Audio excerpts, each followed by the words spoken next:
எனக்கு ஒரு ஆசை உன் வார்த்தை கேட்க. அல்லேலூயா அல்லேலூயா.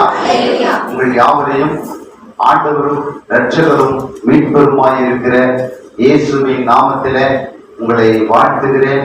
வருக வருக என்று உங்களை கிறிஸ்துவின் நாமத்திலே உங்களை வரவேற்கிறேன். கிறிஸ்துவுக்குள் அன்பானவர்களே, இந்த நாளிலும் இந்த ஓய்வு நாளிலே ஆராதனை கர்த்தர் ஆண்டவரை ஆராதிக்க, செபிக்க, துதிக்க, ஆண்டவருடைய பாதத்துல காத்திருக்க இயேசப்பா நம்மை கொண்டு வந்ததற்காய் ஆண்டவருக்கு நான் நன்றி சொல்லுகிறேன். இந்த நாளிலும் கூட நாம் இந்த வேத பகுதிகளில வேதத்திலிருந்து ஒரு வசனத்தை தியானித்து நாம் கடந்து செல்ல போகிறோம். கர்த்தர் இந்த வசனத்தின் மூலம் நம்மோடு பேசும்படியாய் நாம் அதை கருத்தாய் கவனிப்போம். அதன் மூலம் ஆவியானவர் உங்களோடும் பேசுவாராக.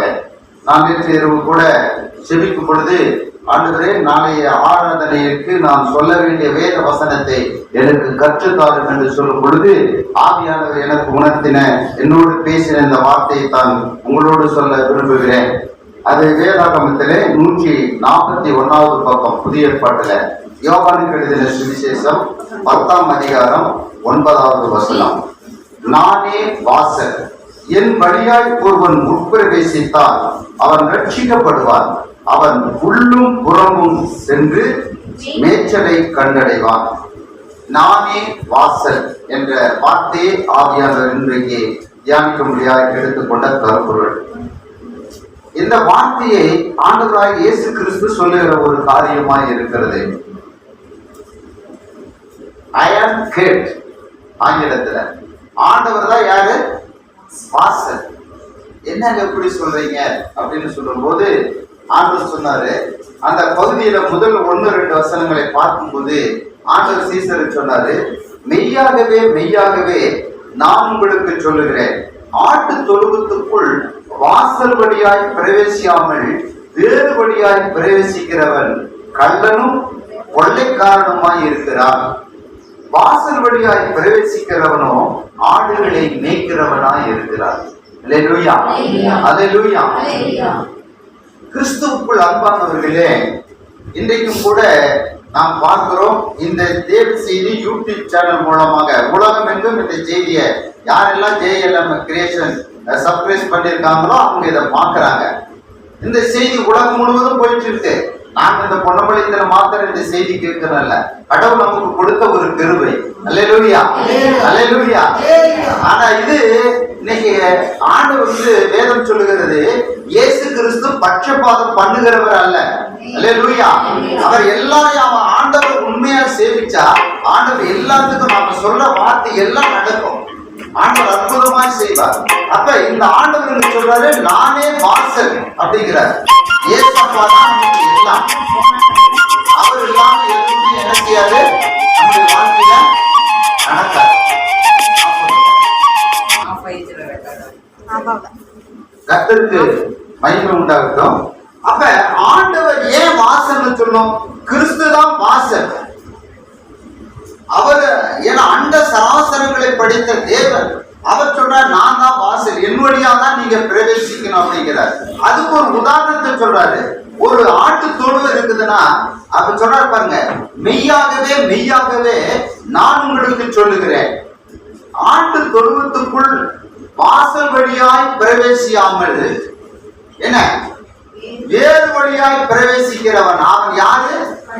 கள்ளனும் கொள்ளைக்காரனுமாய் இருக்கிறான். வாசல் வழியாய் பிரவேசிக்கிறவன் ஆடுகளுக்கு ஆடுகளின் மேய்ப்பனாய் இருக்கிறான். அப்ப இங்க நான் பார்க்கும்போது சற்று இந்த சாட்சி மேடையில சகோதரர் பகிர்ந்து கொண்டாங்க. இந்த இயேசு கிறிஸ்துவை ஆராதிப்பது இந்த உலகத்துக்குரிய காரியங்கள் மாத்திரமல்ல. நம்முடைய வேதம் சொல்லுகிறது, பலத்தின் மிகுதியால் இந்த உலகத்தில் எத்தனை வருஷம் வாழ போறோம்? 80 வருஷம் வாழ போறோம். 80 வருடங்களுக்கு பின்பு நமக்கு நித்தியமான ஒரு வாழ்க்கை உண்டு, பரலோக ராஜ்யம் உண்டு. அந்த ராஜ்யத்துக்குள் பிரவேசிப்பதற்குத்தான் ஆண்டவராகிய இயேசு கிறிஸ்துவை நாம் ஏற்றுக்கொண்டு இருக்கிறோம். அல்லேலூயா. அந்த ராஜ்யத்துக்குள் பிரவேசிப்பதற்கு இயேசு கிறிஸ்து தான் வாசல். அவர் இல்லாம வேற யாரு நாம அவர் இல்லாம வேற யாரை நாம பின்பற்றினாலும் மோட்சம் செல்ல முடியாது, பரலோகம் செல்ல முடியாது. அதுதான் இந்த சத்தியம் சொல்கிறது. நானே வாசல், என் வழியாய் ஒருவன் உட்பிரவேசித்தான் அவன் என்ன செய்வானா? உள்ளும் புறம்பும் மேய்ச்சலை கண்டடைவான், ரட்சிக்கப்படுவான். ஐயா, இந்த இயேசு கிறிஸ்து ஏற்றுக்கொண்டுட்டா நீ உள்ளே ஆசீர்வதிக்கப்படுவ, வெளியே ஆசீர்வதிக்கப்படுவ. அல்லேலூயா. உன் உடலுக்குள்ள இருக்க நம்ம பாருங்க, நம்ம பாடியில ஒரு மிஷின் போலதான் இயங்குது. நினைச்சு பாருங்க, நாம சாப்பிடுகிற ஆகாரம் என்னவா மாறுது? ரத்தமா மாறுது. ரத்தத்துலதான் என்ன இருக்குது? ஜீவன் இருக்குது. தேவையில்லாத பொருள் எல்லாம் கழிவா வெளியே வருது. இதையெல்லாம் ஆண்டவர் படைச்சிருக்கிறார். எவ்வளவு ஆண்டவருடைய சிருஷ்டிப்பு வினோதமா இருக்கிறது. என்ன அத வேத நாம பார்க்கணும். ஒரு சிலர் சொல்லுவாங்க கடவுள் இல்லை அப்படின்னு, சொல்றவும் சொல்லிட்டு போறாங்க. நாம நீங்க சற்று ஆராய்ந்து பாருங்க. ஆண்டவர் எவ்வளவு விலை மதிக்க முடியாத உடல் உறுப்புகளை நமக்கு கொடுத்திருக்கிறார். அல்லேலூயா. கணையம், காற்று, கல்லீரல், சிறுநீரகம், எல்லா பொருள்களும் சரியா இயங்கணும். ஒண்ணு கெட்டு போச்சாலும் ஒண்ணு முடியாது. ஆனா அது எல்லாத்தையும் ஆண்டவர் கொடுத்துட்டு அதான் சொல்றாரு, உள்ளும் புறம்பும் என்ன செய்வீங்க? மேய்ச்சலை கண்டடைவான், அவன் ரட்சிக்கப்படுவான் அப்படின்னு ஆண்டவர் சொல்றாரு. அப்ப இந்த கிறிஸ்து வழியாகத்தான் நாம் என்ன செய்ய முடியும்? ஆண்டவரை பரலோக ராஜ்யத்துக்கு போக முடியும். யோவானுக்கு எழுதின சுவிசேஷம் 14ஆம் அதிகாரம் 6வது வசனத்தை வாசிக்கலாம். அதற்கு இயேசு நானே வழியும் சத்தியமும் ஜீவனுமாய் இருக்கிறேன், என்னை அல்லாமல் வேறு ஒருவனும் பிதாவினிடத்தில் வரான். பாத்தீங்களா? ஏசப்பா இங்க சொல்றாரு, நானே வழியும் சத்தியம் ஜீவனுமாய் இருக்கிறேன், என்னை அல்லாமல் ஒருவனும் என்ன செய்ய முடியாது? பிதாவின் இடத்திற்கு வர முடியாது.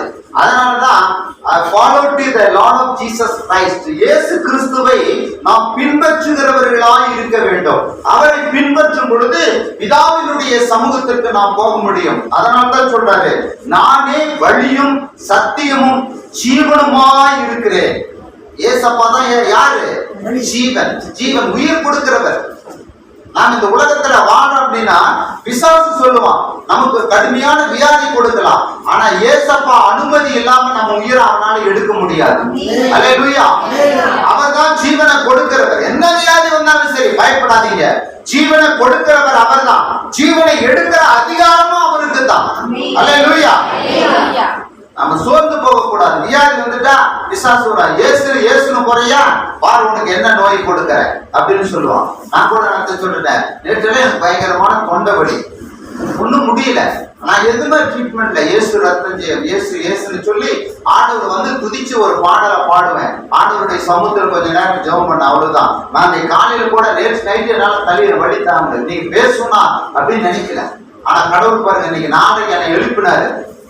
நாளைக்கு நீங்க எனக்கு நாளைக்கு எழுப்ப முடியுமா? எந்திரிக்கவே முடியாது. நீங்க ஒப்பு கொடுத்து பாருங்க, ஆட்டோமேட்டிக்கா ஆண்டவர் எழுப்பி. ஒரு 2 நாளைக்கு தான் கஷ்டமா இருக்கும், அப்புறம் ஆண்டவர் அந்த டைம்ல கரெக்டா நம்மளை எழுப்பி விட்டுறாரு. நான் எந்திரிச்சு ஜெபம் பண்ணேன். அப்ப ஆண்டவர் நமக்கு ஜீவனை கொடுக்கிறார், பலனை கொடுக்கிறார். அவர் தான் வாசல். அவர் வழியா உட்பிரவேசித்தா நமக்கு என்ன கிடைக்குது? ஜீவன் கிடைக்குது அப்படிங்கிறார். இன்னொரு வசனம் படிங்க, எபேசியருக்கு எழுதின நிருபம் 2ஆம் அதிகாரம் 15, 16 2 வசனங்களை வாசிக்கலாம். நியாயபரமானதை தம்முடைய மாம்சத்தினாலே ஒழித்து இருதினத்தாரையும் தமக்குள்ளாக ஒரே புதிய மனுஷனாக சிருஷ்டித்து இப்படி சமாதானம் பண்ணி பகையை சிலுவையினால் கொன்று அதனாலே இருதினத்தாரையும் ஒரே சரீரமாக தேவனுக்கு ஒப்புரவாக்கினார். ஆமென். அல்லேலூயா. பகை அதாவது பாருங்க, சட்ட திட்டங்களாகிய நியாய பிரமாணத்தை தம்முடைய மாம்சத்தினாலே ஒழித்து. அப்ப இயேசு கிறிஸ்து நமக்கு ஏன் கிறிஸ்துவ நம்ம ஆண்டவர் ஏற்றுக்கொண்ட பிள்ளைங்க பலி செலுத்தக்கூடாது?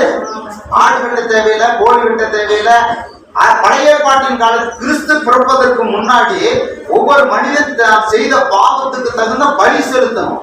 ஒரு புறாவையோ ஒரு ஆட்டையோ ஒரு காளையோ அவன் செய்த பாவத்துக்கு தகுந்த மாதிரி பலி செலுத்தணும். ஆனா புதிய ஏற்பாட்டில் கிறிஸ்து நமக்காக பலியான பின்பு, அதனால்தான் வேதம் சொல்லுகிறது, என்ன சொல்லுகிறது? சட்ட பிரமாணத்தை தம்முடைய மாமிசத்தினாலே ஒழித்து இரு திறத்தாரையும் தமக்குள்ளாக ஒரே மனுஷனாக சிருஷ்டித்து இப்படி சமாதானம் பண்ணி பகையை சிறுமையினாலே கொன்று அதனாலே இரு திறத்தாரையும் ஒரே சரீரமாக தேவனுக்கு ஒப்புரவாக்கினார். இயேசு கிறிஸ்துவின் மூலமாகத்தான் பிதாவாகிய தேவனிடத்திற்குள்ளாக நாம் பிரவேசிக்க முடியும் என்று வேதம் நமக்கு கற்றுக் கொடுக்கிறது. எபேசியர் 265 பக்கம் அதே அதே அதே அதிகாரம் எபேசியர் 3 அதிகாரம் 12வது வசனத்தை படிப்போம். அவரை பற்றும் விசுவாசத்தால் அவரை பற்றும் விசுவாசத்தினாலே அவருக்குள் நமக்கு தைரியமும் திடநம்பிக்கையோடு தேவனிடத்தில் சேரும் சாத்தியமும் உண்டாயிருக்கிறது. பாத்தீங்களா? அவரை பற்றும் விசுவாசத்தினாலே என்ன நமக்கு உண்டாயிருக்கிறது? அவருக்குள் நமக்கு என்ன நடக்கிறது? தைரியம் உண்டாகிறது.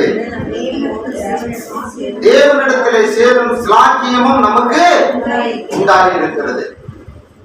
கிறிஸ்துவின் மூலமாக கிறிஸ்துவின் இந்த வாசல், நானே வாசல் என்ற கிறிஸ்துவுக்குள்ளாக நாம் பிரவேசிக்கும் பொழுது ஆண்டவர் நமக்கு என்ன செய்யறாராம்? தைரியத்தை கொடுக்கிறார். பிதாவினிடத்தில் சேருகிற ஸ்லாக்கியத்தை கொடுக்கிறார். அடுத்தது அவரை பற்றும் விசுவாசத்தினாலே அவருக்குள் நமக்கு தைரியமும் திட நம்பிக்கையோடு தேவனிடத்தில் சேரும் ஸ்லாக்கியமும் உண்டாயிருக்கிறது. அந்த ஆண்டவருடைய வழியில் நீங்க வந்தீங்கன்னா ஆண்டவர் உனக்கு தைரியத்தை கொடுப்பார். அல்லேலூயா. விசுவாச பிள்ளைங்க எல்லாம் சாட்சி சொன்னாங்க. எவ்வளவு சாட்சி பாருங்க. அவங்களுக்கு இந்த அண்ணாவை சுப்பு கேட்டு பாருங்க. 2 பேரும் பெருமதன் முடிக்கிறாங்க. இந்த காட்டை தடுத்து ஓட்டங்களை என்ன பண்றதுன்னு தெரியல. ஏசப்பா தான் அதுக்கு ஞானத்தை கொடுத்தார். அல்லேலூயா. அவரை நாம ஆண்டவருடைய வழியில போகும்போது ஆண்டவர் நமக்கு தைரியத்தை கொடுக்கிறார். அவரிடத்துல சேரும் ஸ்லாக்கியம் நமக்கு கிடைக்கிறது. இயேசு கிறிஸ்துவின் மூலமாகத்தான். பிரியமானவர்களே, இன்னொரு வசனத்தை படிப்போம் பாருங்க. ரோமர் எழுதின புத்தகம் 5ஆம் அதிகாரம் 2வது வசனத்தை படிப்போம்.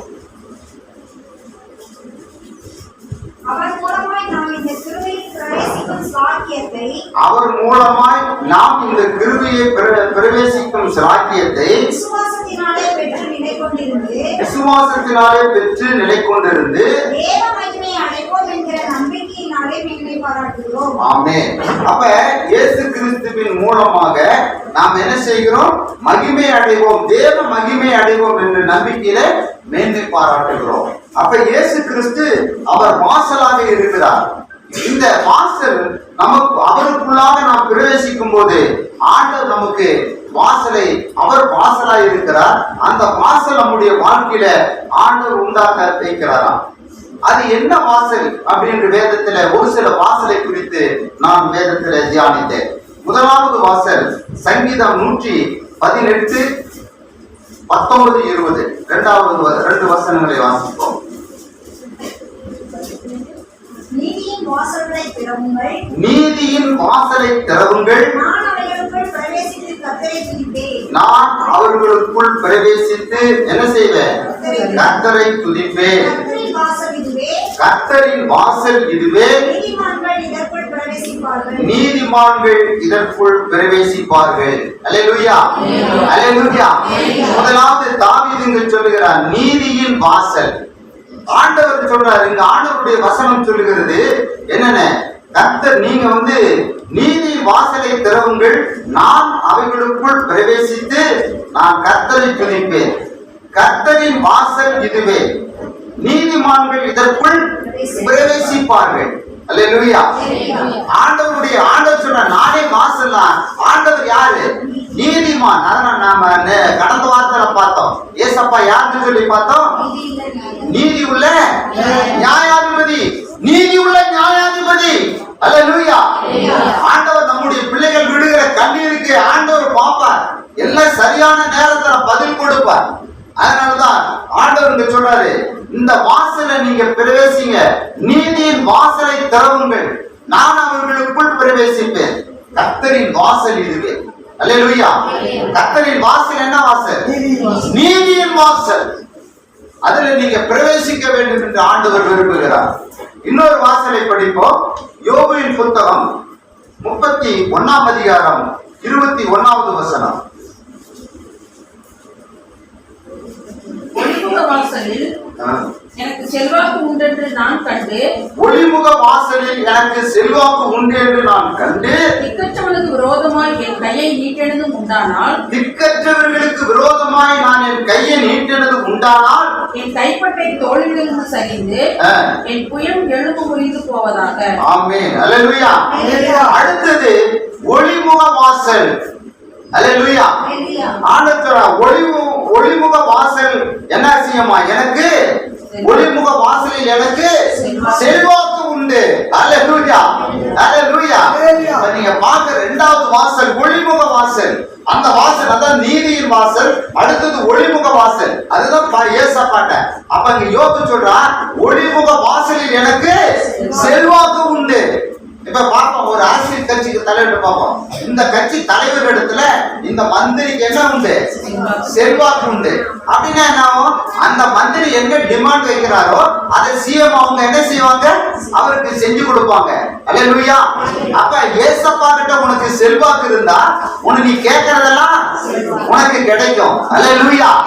அதுதான் ஒளிமுக வாசல். ஆமென். அது நீதியின் வாசல். பாருங்க, நீதிமொழிகள் 1ஆம் அதிகாரம் 21வது வசனம். நீதிமொழிகள் 1:21. அது சந்தடியுள்ள தெருக்களின் சந்தியிலும் ஒளிமுக வாசலிலும் நின்று கூப்பிட்டு பட்டணத்தில் தன் வார்த்தைகளை வசனித்து சொல்லுகிறது. அல்லேலூயா. இங்க இது சொல்லும் பொழுது இங்க நீதிமொழிகளை பார்க்கும் பொழுது சொல்லுகிறார், இங்க சாலமோன் ஞானி சொல்லுகிறார், அது சந்தடியில் உள்ள தெருக்களிலும் சந்தியிலும் ஒளிமுக வாசலில் நின்று கூப்பிட்டு பட்டணத்தில் தன் வார்த்தையை என்ன செய்ய வசனித்து சொல்லுகிறது. இது எது? ஞானம். ஒளிமுக வாசலில் செல்வாக்கும் உண்டு, ஞானமும் உண்டு. அல்லேலூயா. இந்த வசனம், இந்த வாசல் ஒளிமுக வாசல் தான் கிறிஸ்து. அவர் செல்வாக்கையும் தருவார், ஞானத்தையும் தருகிற வாசலாக இருக்கிறார். அல்லேலூயா. இரண்டாவது வாசல் ஒளிமுக வாசல் என்று நாம் வேதத்திலே கற்றுக்கொள்கிறோம். ஞானத்தை கொடுக்கக்கூடிய வாசல். மூன்றாவது வாசல் பாருங்க, ஏசாயாவின் தீர்க்கதரிசன புத்தகம் 60ஆம் அதிகாரம் 18வது வசனம். இனி கொடுமை உன் தேசத்திலும் அழிவும் நாசமும் உன் எல்லையிலும் கேட்கப்பட மாட்டாது. உன் மனிதரை ரட்சிப்பென்றும் உன் வாசல்களை புதியென்றும் சொல்லுவார். ஆமென். அல்லேலூயா. அடுத்தது இங்க வாசல் வேதத்துல பார்க்கும் பொழுது, இந்த வேத வசனத்தை நாம் மையப்பகுதி பார்க்கும் பொழுது இங்க என்ன வாசல் என்று சொல்லுகிறது? உன் வாசல்களை துதி என்றும் சொல்லுவாய். அப்ப நம்முடைய இந்த ஆண்டவர் துதியின் வாசலிலே அவர் பிரியம் கொள்ளுகிற தேவன். அப்ப நீங்க துதியின் வாசல் உனக்கு வருமானால் அடுத்து என்ன ஆசீர்வாதம் வருகிறது பாருங்க. அதிலே 19வது வசனம் படிங்க. சூரியன் உனக்கு பகலிலே வெளிச்சமாயிராமலும் சந்திரன் வெளிச்சத்தால் உனக்கு பிரகாசியாமலும் கர்த்தரே உனக்கு நித்திய வெளிச்சமும் உன் தேவனே உனக்கு மகிமையுமாய் இருப்பார். ஆமென். அல்லேலூயா. துதியின் வாசல் உனக்கு இருந்தா என்ன நடக்குமா? கர்த்தரே உனக்கு என்ன செய்வாரா? கர்த்தரே உனக்கு நித்திய வெளிச்சமும் உன் தேவனே உனக்கு மகிமையுமாய் இருப்பார். துதியின் வாசல் உனக்கு அவசியமாய் இருக்கிறது. கிறிஸ்துவுக்குள் அன்பானவர்களே, இந்த துதியின் வாசல் உனக்கு இருக்கும் பொழுது அது உனக்கு ஆசீர்வாதத்தை கொண்டு வரும். சங்கீதம் 100வது சங்கீதம் 3வது வசனத்தை படிப்போம்.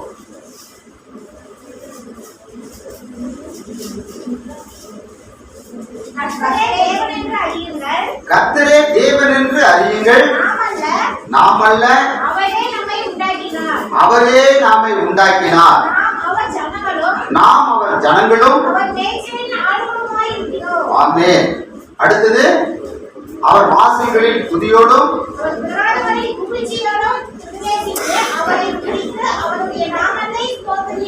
ஆமென். அல்லேலூயா. அடுத்தது துதியின் வாசல்ல நாம் இப்படி செயல்படுத்த வேண்டும். அதனால சொல்றார், அவர் வாசல்களில் துதியோடும் அவர் பிரகாரங்களில் புகழ்ச்சியோடும் பிரவேசித்து அவரை துதித்து அவருடைய நாமத்தை ஸ்தோத்திரியுங்கள். இது துதியின் வாசல். இந்த துதியின் வாசல் நமக்கு அவசியமாய் இருக்கிறது. ஒளிமுக வாசல் செல்வாக்கையும் ஞானத்தையும் கொடுக்கும். துதியின் வாசல் தேவனை மகிமைப்படுத்தும். அல்லேலூயா. அடுத்தது இன்னொரு வாசல் படிங்க. அதே துதியின் வாசல்ல சங்கீதம் 147வது சங்கீதம் 13வது வசனம்.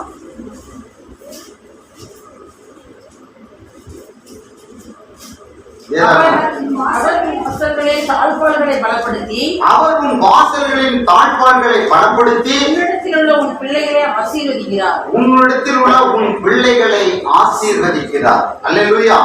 இந்த துதியின் வாசலை நீ பிரவேசிப்பா. அதனால்தான் துதியின் வாசல் நீங்க யாரெல்லாம் நல்லா துதிக்கிறீங்களோ அதனால என்ன நடக்கு தெரியுமா? உன் பிள்ளைகளை தேவன் ஆசீர்வதிப்பாராம். அல்லேலூயா.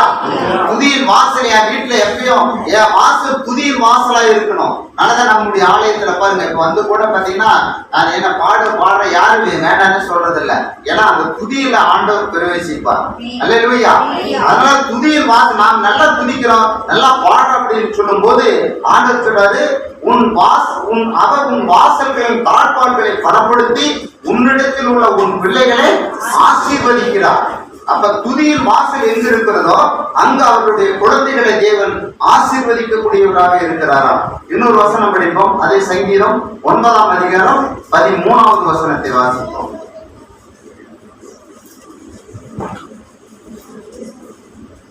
மரண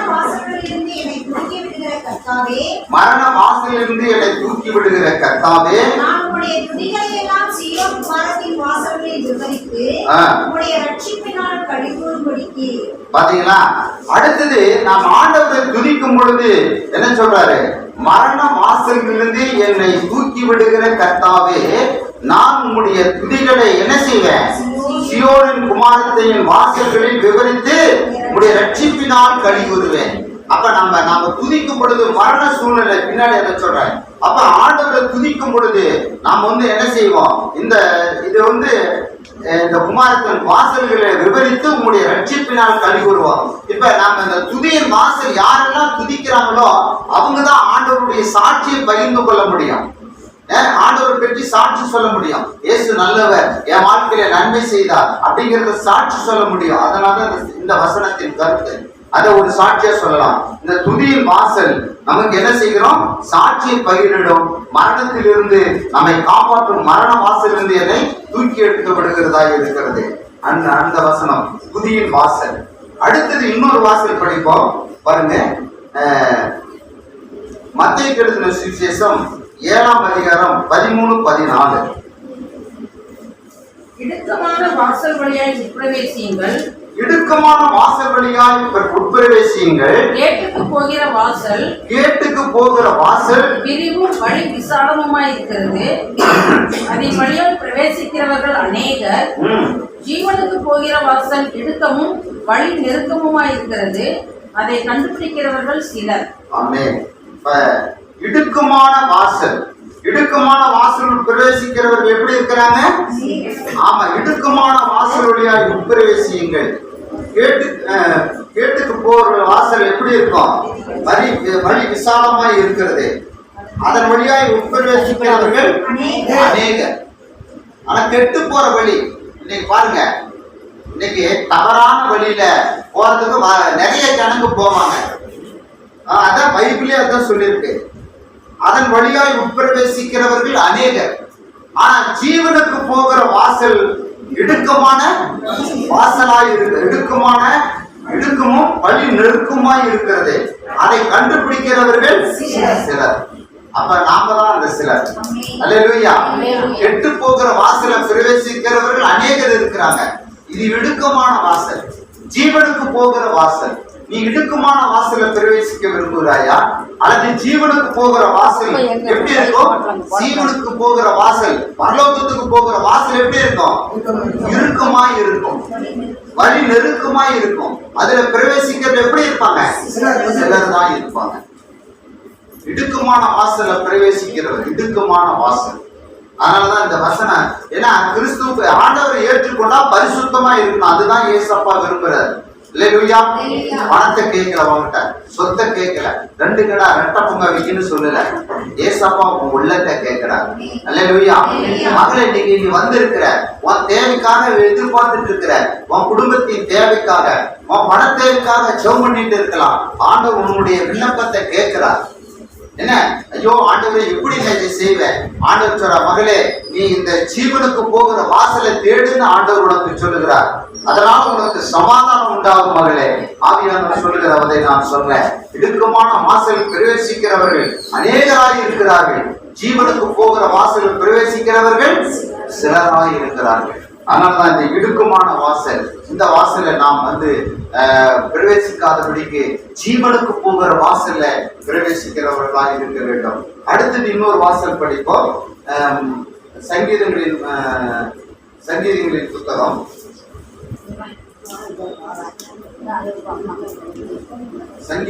யோபுவின் புத்தகம் 38ஆம் அதிகாரம் 17வது வசனம். யோபு 38:17. மரண வாசல் உனக்கு திறந்தது உண்டோ? மரண வாசல் உனக்கு திறந்தது உண்டோ? மரண இருளின் வாசலை நீ பார்த்தது உண்டோ? மரண வாசலை நீ பார்த்தது உண்டோ? இங்க யோபு சொல்லுகிறான், அவனுடைய வாழ்க்கையில மரணத்தை நோக்கி போய் கொண்டிருக்கும் பொழுது இந்த வார்த்தையை சொல்றான், மரண வாசல் உனக்கு திறந்தது உண்டோ? அடுத்தது, மரண இருளின் வாசலை நீ பார்த்தது உண்டோ? மரணம் என்ன செய்யும்? மரணம் எப்படி இருக்கும்? காரிருளே இருக்கும். காரில் கண்ணை மூடிட்டு அவ்வளவுதான், ஒண்ணுமே கிடையாது. யோபு அதை சொல்றான், மரண வாசல். அவன் பாருங்க, அவன் எழுதுகிறான், மரண வாசல்கள் உனக்கு திறந்தது உண்டோ? மரண இருளின் வாசலை நீ பார்த்தது உண்டோ? நீ பூமியின் விசாலங்களை ஆராய்ந்தது அறிந்தது உண்டோ? இவைகளெல்லாம் நீ அறிந்திருந்தால் சொல்லு அப்படின்னு சொல்றான். அப்ப ஒண்ணு எல்லாம் அப்ப நினைக்கிறான், ஒரு மனிதனுக்கு கஷ்டம் வரும் பொழுதுதான் ஒருத்தருக்கு வயிற்று வலிக்குதுங்கிறாங்க. அவருக்கு இருக்கிற வயிற்று வலியும் தலைவலியும் வந்தாதான் தெரியுமாங்க, இல்லையா? அப்பதான் என்ன நடக்குதுன்னு. அப்பதான் யோபு இந்த கஷ்டத்துல சொல்றான், நான் மரண இருள இருக்கிறேன். ஐயோ, எனக்கு இன்னைக்கு மரணமோ நாளைக்கு மரணமோ தெரியல. ஏன்னா அவன் அதை பார்க்கும் பொழுது அவனுடைய சூழ்நிலை என்ன செய்கிறது? மரண இருளின் வாசல் என்னை மூடிடுச்சு அப்படின்னு சொல்றான். அதனாலதான் முன்னே படிச்சு இல்லையா, சங்கீதத்துல சங்கீதம் 9:13 படிச்சோம். மரண இருளின் மரண வாசல் இருந்து என்னை தூக்கி விடுகிற. அப்ப நம்ம மரண வாசல் இருந்து யார் நம்மளை தூக்கி விட முடியும்? ஏசப்பா தான். அவர்தான் நம்மளை அந்த மரண வாசல் இருந்து நம்மளை தூக்கி விட முடியும், நம்மை காப்பாற்ற முடியும். பெரியமானவர்களே, அவரை எல்லாம் நாம் இந்த மரண வாசல் இருந்து தப்பிக்க முடியாது. அதனால்தான் சங்கீதம் 103:3 சொல்லுகிறது வசனம், அவர் உன் அக்கிரமங்களை எல்லாம் மன்னித்து உன் நோய்களை குணமாக்குவார்.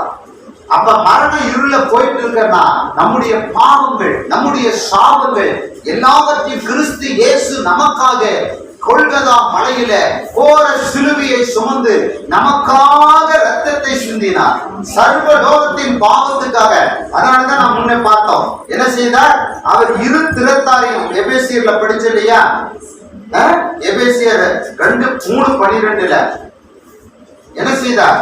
அவரிடத்துல சேரு சிலாக்கியத்தை எபேசியர் 15:16 படிச்சோம். 2:15-16 அவருடைய இயேசு என்கிற அவருடைய அந்த வாசல்ல பிரவேசிக்கிறதுக்கு அவர்தான் காரணக்கர்த்தாவா இருக்கிறார். மரணத்தின் இருளில் இருந்து மரண வாசலில் இருந்து நம்மை அவர் தூக்கி விடுகிறார். மரண வாசல் உங்களை ஒன்றும் சேதப்படுத்தாது. அல்லேலூயா, அல்லேலூயா. அதனாலதான் சங்கீதம் 9:13 சொல்லுகிறார், மரண வாசலில் இருந்து என்னை தூக்கி விட்டீரே. அல்லேலூயா. நாம ஆண்டவர் இன்னைக்கு நினைச்சு பாருங்க, இந்த 2 வருஷத்துல உலகத்துல ஒரே வியாதி கொரோனா என்கிறது எல்லாத்தையும் எல்லா தேசங்களையும் ஜீவனை அடிச்சுட்டு இருக்கு. எத்தனையோ ராஜாக்கள், எத்தனையோ வசதி படைச்சவங்க, எத்தனையோ ஆக்டர்ஸ், நடிகர்கள், எத்தனையோ பணக்காரங்க எல்லாம் மறிச்சுட்டாங்க. ஆனா கடவுள் முன்னையே என்னை காப்பாத்தி இருக்கிறார்னா அந்த மரண வாசல் இருந்து நம்மை தப்பித்து வச்சிருக்கிறார். அல்லேலூயா. அவருடைய வாசல் நமக்கு நலனை கொடுக்கக்கூடியதாக இருக்கிறது. மாணவர்களே, அடுத்தது பாருங்க, இடுக்கமான வாசல், மரண வாசல். அடுத்தது இன்னொரு வாசலை படித்து பாருங்களாம். மத்தேயு எழுதின சுவிசேஷம் 16ஆம் அதிகாரம் 18வது வசனம். பேதுருவினிடத்தில் ஆண்டவர் சொல்லுகிற வசனம் இது. மேலும் நான் உனக்கு சொல்லுகிறேன், நீ பேதுருவாய் இருக்கிறாய். இந்த கல்லின் மேல் என் சபையை கட்டுவேன். பாதாளத்தின் வாசல்கள் உன்னை மேற்கொள்ளுவதில்லை. அல்லேலூயா. பாதாளத்தின் வாசல்கள் உன்னை மேற்கொள்ளாது. அதுதான் நரகம். நரகத்தின் வாசல் தேவனுடைய பிள்ளைகளை மேற்கொள்ள மரணத்தின் வாசல், அடுத்தது பாதாளத்தின் வாசல். இங்க ஆண்டவர் சொல்றாரு. ஏன் இந்த வார்த்தையை பேதுருவிடத்துல சொல்லுகிறாரு? ஆண்டவர் கேட்கிறாங்க, ஆண்டவரே உண்மை யார் என்று கேட்கிறாங்க. அப்ப சீமோன் பேதுரு சொல்லுகிறான், நீ ஜீவனுள்ள தேவனுடைய குமாரனாகிய கிறிஸ்து என்றான். யாரெல்லாம் இயேசுவை கிறிஸ்து என்றும், கிறிஸ்து யாரு? உலக ரட்சகர். அவர் யார்? அண்ட சராசரங்களை சிருஷ்டித்தவர், தேவாதி தேவன், சர்வ லோகாதிபதி, சர்வ சிருஷ்டிகர். அவர்தான். அவர் மூலமா எல்லாம் உண்டாக்கப்பட்டது. எல்லாம் படிப்படியா வருது. அப்ப இந்த பேதுரு சொல்லுகிறான், இயேசுவை மேசியா என்றும் எலியா என்றும் எலிசா என்று சொல்லும் போது இந்த பேதுரு சொல்லுகிறான், ஆண்டவரே நீ ஜீவனுள்ள தேவனுடைய குமாரனாகிய கிறிஸ்து என்றான். அப்பதான் சொல்றாரு. அப்பதான் இயேசு அவனை நோக்கி, யோனாவின் குமாரனாகிய சீமோனே நீ பாக்கியவான், மாமிசமும் ரத்தமும் இதை உனக்கு வெளிப்படுத்தவில்லை, பரலோகத்தில் இருக்கிற என் பிதா உனக்கு இதை வெளிப்படுத்தினார். அல்லேலூயா, அல்லேலூயா. கிறிஸ்துவுக்குள் அன்பானவர்களே, இன்றைக்கு நாம் இந்த இயேசுவை ஆராதிக்கிறோம் என்று சொன்னார். இந்த இயேசுவினிடத்தில் இன்னைக்கு நீங்க வந்திருக்கிறீங்கன்னு சொன்னார், நான் உங்களை அழைக்கல, இயேசு அப்பா உங்களை கூட்டி வந்திருக்கிறார். அல்லேலூயா. அப்ப அந்த பேதுரு அதைத்தான் சொல்றார், நீங்க எல்லாரும் ஏசப்பா என்னை காப்பாத்துங்க, ஏசப்பா எனக்கு இந்த உதவி செய்யணும் நீங்க கேட்டு பாருங்க, நாங்க உங்களுக்கு இதை செய்ய முடியாது, நாங்க எல்லாம் மனுஷங்க. ஆனா இயேசு உயிரோடு இருக்கிறார். அதனால அந்த வார்த்தை பேதுரு சொன்னதுனாலதான் ஆண்டவர் சொல்றாரு, இந்த நீ பேதுருவாய் இருக்கிறார், இந்த கல்லின் மேல் என் சபையை கட்டுவேன், பாதாளத்தின் வாசல்கள் இதை மேற்கொள்ளாது என்று சொன்னார். அப்ப அந்த வாசலை மேற்கொள்ளக்கூடிய அதிகாரத்தை ஆண்டவர், பாதாளத்தின் வாசலை ஆண்டவர் அந்த பேதுருவுக்கு கொடுக்கிறார். பிரியமானவர்களே, பாதாளத்தின் வாசல்கள் உன்னை மேற்கொள்ளாது என்று ஆண்டவர் சொல்லுகிறார். அடுத்தது இன்னொரு வாசலை பார்க்கலாம். வெளிப்படுத்தின விசேஷம் 3ஆம் அதிகாரம் 8வது வசனம்.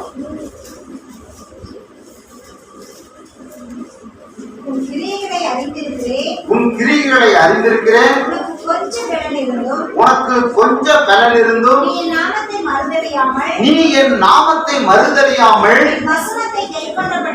என் வசனத்தை கைக்கொண்டபடியால் இதோ திறந்த வாசலை உனக்கு முன்பாக வைத்திருக்கிறேன். அல்லேலூயா. ஆண்டவர் வந்து சொல்றாரு, உனக்கு எவ்வளவு ஏசப்பா மேல எவ்வளவு நம்பிக்கை இருக்குது? கொஞ்சம் பலன், கொஞ்சம் நம்பிக்கை.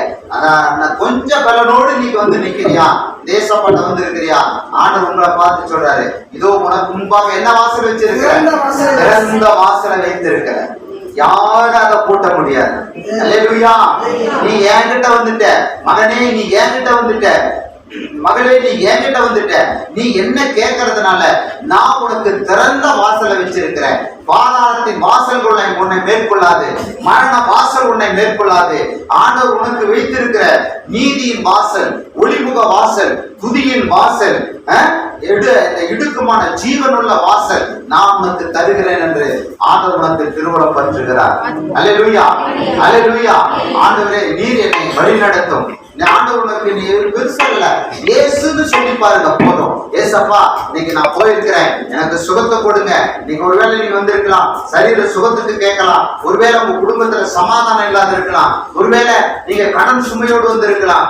எந்த காரியங்களானாலும் சரி, கணவன் மனைவிக்கு சமாதானம் இல்லாத சண்டை பிரச்சனை எல்லாத்தையும் ஆண்டவர் மாற்றி போடுவார். ஒருவேளை குழந்தையின் படிப்புக்காக கேட்கலாம்.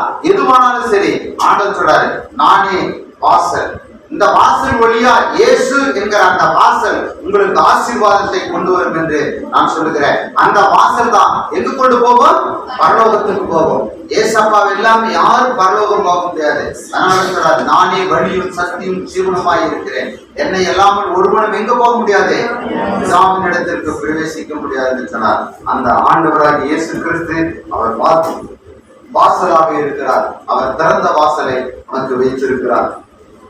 அப்ப அந்த ஆண்டவரை ஏற்றுக்கொள், உன் இருதயத்துல பற்றி கொள்ளுங்க, அவர் உங்களுக்கு அற்புதத்தை செய்வார். அந்த வாசல் நீதியின் வாசல் உங்களுக்கு தருவார். நீதியின் வாசல் வரும் பொழுது உங்களுக்கு என்ன நடக்கும்? நீங்க அதாவது நீதியின் வாசல் வரும் பொழுது அவர் சங்கீதம் 118:19 பார்த்தோம், 19:20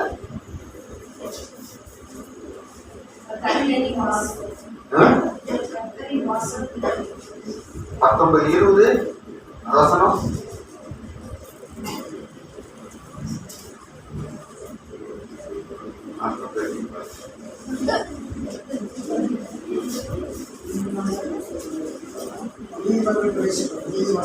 நீதியின் வாசல் பிரவேசிக்கும் பொழுது நீதிமான்களுக்குள் நீதியின் வாசல்களை திறப்புங்கள்.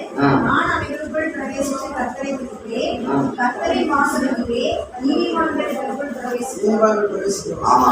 அப்ப ஏன்னா நாம நீதியா வாழ முடியாதுன்னு சொல்றேன் இல்லையா? பாவத்தை விட்டு உள்ளான கருத்து என்னன்னா நீதியாய் வாழக்கூடிய ஒரு வாசல், நீதியின் வாசல். பாவத்தை விட்டு மனது. ஏசாயா 26:2 படிமா முடிக்கிறேன். சத்தியத்தை கைக்கொண்டு வருகிற நீதியுள்ள ஜாதி உள்ளே பிரவேசிப்பதற்காக வாசலை திறவுங்கள். பாத்தீங்களா? சத்தியத்தை கை கொண்டு வருகிற நீதியுள்ள ஜாதி உள்ளே பிரவேசிக்கிறதுக்காக வாசலை திறவுங்கள். அப்ப சத்தியத்தை பற்றி கொள்ளணும். சத்தியத்தை, இந்த வசனத்தை பிடிச்சிட்டாதான் நாம நீதியா வாழ முடியும். விசுவாச நம்மளை தொட முடியாது. சரிங்களா? அதனாலதான் அந்த வசனத்தை அப்படி சொல்றாரு. அதனாலதான் அது கீழே வசனம் சொல்லுது, உம்மை உறுதியாய் பற்றி கொண்ட மனதை உடையவன் உண்மையே நம்பி இருக்கிறபடியா நீர் அவனை என்ன செய்வீர்? பூரண சமாதானத்தோடு காத்து கொள்ளுவீர். நாம உறுதியா ஆண்டவர் அந்த நீதியின் வாசல பிரவேசிப்போமானா ஆண்டவர் அந்த பூர்ண சமாதானத்தோடு நம்மை வழிநடத்தி நம்மை ஆசீர்வதிப்பார். பிரியமானவர்களே, இந்த வசனம் மறுபடியும் நான் சொல்றேன். யோவானுக்கு எழுதின சுவிசேஷம் 10ஆம் அதிகாரம் 9வது வசனம் என்ன சொல்றாரு? இயேசப்பா சொன்ன வசனம், நானே வாசல். ஒருவன் என் வாசல் வழியாய் உட்பிரவேசித்தால் உள்ளும் புறமும் மேய்ச்சலை அப்புறம் என்ன செய்வான்? ரட்சிக்கப்படுவான். அல்லேலூயா. ஏசப்பாவுக்குள்ள வந்துட்டா அவன் ரட்சிக்கப்படுவான். அப்ப என்ன வரும்? அவனுக்குள்ள பாவம் இருக்காது. நீதியின் வாசல் அவனுக்கு வரும். அடுத்தது நீதியின் வாசல் வந்தா ஒளிமுக வாசல் வரும். ஒளிமுக வாசல் வந்துச்சுன்னா என்ன நடக்கும்னு சொன்னேன்? ஞானம் கிடைக்கும். அடுத்தது சப்போர்ட்டிங் கிடைக்கும். ஒளிமுக வாசல்ல செல்வாக்கு சப்போர்ட்டிங், செல்வாக்கும் ஞானம் கிடைக்கும். ஒளிமுக வாசல். அடுத்தது துதியின் வாசல். நாம ஆண்டவர்கிட்ட வந்து அந்த வாசல்ல வரும் பொழுது நம்ம ஆட்டோமேட்டிக்கா யாரெல்லாம் ஏசப்பாவோடு இருக்காங்களோ அந்த வாசலை பிரவேசிக்கிறவங்க தான் துதிக்க முடியும். அப்ப அந்த துதியின் வாசல் நமக்கு வரும். அடுத்தது இடுக்குமான வாசல். அது இடுக்குமான வாசல் விசாலமா இருக்கும். அதுல பிரவேசிக்கிறவர்கள் அநேகர். ஆனா ஜீவனுக்கு போகிற வாசல் நெருக்கமும் வழி எடுக்குமா இருக்கும். அதுல பிரவேசிக்கிறவர்கள் சிலர் தான் அப்படின்னு சொன்னா ஜீவனுக்கு போகிறது. அதான் ஏசப்பாவினுடைய வாசல், ஜீவன் உள்ள வாசல். அடுத்தது மரண வாசல். மரணத்தை குறித்து ஒரு பயம், அந்த வாசல் இருந்து ஆண்டவர் மேற்கொள்கிறார். அடுத்தது பாதாளத்தின் வாசல். அது பயம், நரகத்தை குறிக்கிறது. பாதாளத்தின் வாசல் உன்னை மேற்கொள்வதில்லை. ஆண்டவரே சொன்னார், இப்ப நான் என்ன பாதாளம்னா நரகம், நரகத்துக்கு நான் போக மாட்டேன். அல்லேலூயா. ஏன்னா நான் ஏசப்பா வாசல்ல இருக்கேன், நீதியின் வாசல்ல. பாதாள வாசல் உன்னை மேற்கொள்ளாது. அடுத்துதான் இவ்வளவு பிரச்சனை இருக்க நான் என்ன பண்ண முடியும் அப்படிங்கும் போதுதான் கடைசி ஆவியாளர் சொன்னாரு, வெளிப்படுத்தல் 3:8 திறந்த வாசலை உனக்கு வைத்திருக்கேன். அல்லேலூயா. உனக்கு கொஞ்சம் பலன் இருந்தோம், என் நாமத்தை மறுதலிக்காதபடி என்னை பற்றி கொண்டா இதோ உனக்கு முன்பாக திறந்த வாசலை வைத்திருக்க. ஆண்டவர் சொன்னாரு, அநேகமாயிரம் ஜனங்கள் நம்ம பகுதியில் இருக்கிறாங்க. பாவத்துல, விக்கிரக ஆராதனையில, இன்னும் விச்சாரத்துல, பல விதமான பில்லி சூனி ஆவிகளில அகப்பட்டு இருக்காங்க. அவங்க எல்லாம் சிலுவையின் அண்டையில வரணும். அல்லேலூயா.